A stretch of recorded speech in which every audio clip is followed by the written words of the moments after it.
Hello, everyone. I hope you had a fun and a safe July 4th holiday. This is your 10-minute sports report. I am your host, Captain Boring. Thank you for everyone so much for joining us. Don't forget to follow us on Instagram at Fourth and One Podcast, and don't forget to share, like, and subscribe with all of your friends and people who are not your friends, because that's a good way to make friends or make worse enemies. Let's jump right in. In NBA free agency, not much is going down. It's kind of all hot and heavy the first, 48 hours, and then it kind of cools off a little bit. But a couple of key notes here. The Philadelphia 76ers would love to keep James Harden, even though James Harden opted into a $36.5 million deal with the intent on being traded. They are working to find a trade partner for James Harden. Daryl Morey and James Harden have a long history together when James Harden was with the Rockets. He would love to stay for the Sixers only if they're going to compete for a championship team. And at this point, they'll need to add another superstar. And that doesn't look like that is going to happen. So a compromise will have to come into effect here. When and where? I don't know, but if you go follow us on Instagram at Fourth One Podcast, I will keep you up to date as soon as that happens. One of the main reasons why adding another superstar to the fold along with Embiid and Harden is because of the Philadelphia 76ers' lack of interest in trading their potential star guard Tyrese Maxey. Tyrese Maxey has gotten better every single year. Last year, he averaged 20 points per game. He had 7 30-point game performances. So he is a young, up-and-coming player. The other thing that the Sixers are wanting to be known is that they're not going to trade Tyrese Maxey. They have made it clear to various people over recent days, source Brian Windhorst on the Hoops Collective. So that puts a damper into them getting Damian Lillard. And speaking of Damian Lillard, he wants to go to Miami. That's his first choice. However, Miami, a package that would surround Miami would be Tyler Hero. Tyler Hero is a sixth man of the year. He's a good scorer. He's kind of also an up-and-coming player. The Blazers are not interested in Tyler Hero because he recently just signed a 4-year, $120 million deal. The Blazers don't want that contract on the books. They either want a superstar that they know is worth that money, or they want to keep everyone cheap so that they can either pay their draft picks from this year, primarily Scoot Henderson, who they just drafted third overall, or they can go after big free agents. Pat Riley and Andy Eliasberg in our Miami's GMs, they're trying to figure out how to include Tyler Hero and possibly a third or a fourth team to get him involved with the trade to get Damian Lillard to Miami.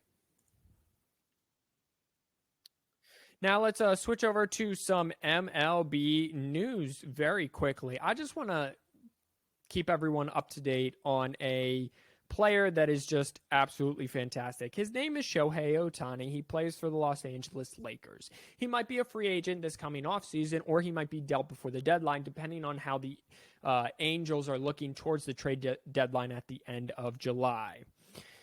In the modern era that started in 1900, 20,000 men have played Major League Baseball.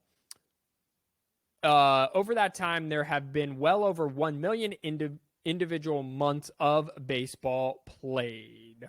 And towards the end of June, one person's awe-inspiring day-after-day performance prompted the question that seemed worth answering. Is Shohei Ohtani having the best month in baseball history? This is an article, and that was quoting Jeff Passan from ESPN.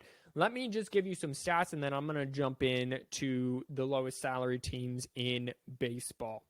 Shohei Ohtani is a designated hitter and a starting pitcher. When he doesn't pitch, he designates hits, which means he just hits. He doesn't do anything else, hence the name. In June, he had 126 plate appearances. He batted .394, which led the majors.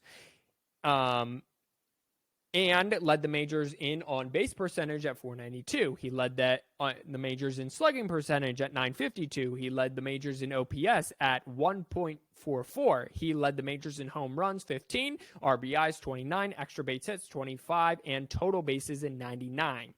On top of that, he threw 30 and a third innings with a 3.26 ERA, 37 strikeouts, and held opponents to a 2.28 batting average. He's basically a star pitcher and a star hitter. In terms of around the league where he ranks, so he ranks first in home runs with 31. He ranks third in RBI. In terms of wins on the mound, he ranks... He's down a little bit. Oh, wait. I saw him. He ranks as... This is great. He ranks 24th. He is 7-4. And in terms of ERA, which is over here... He ranks...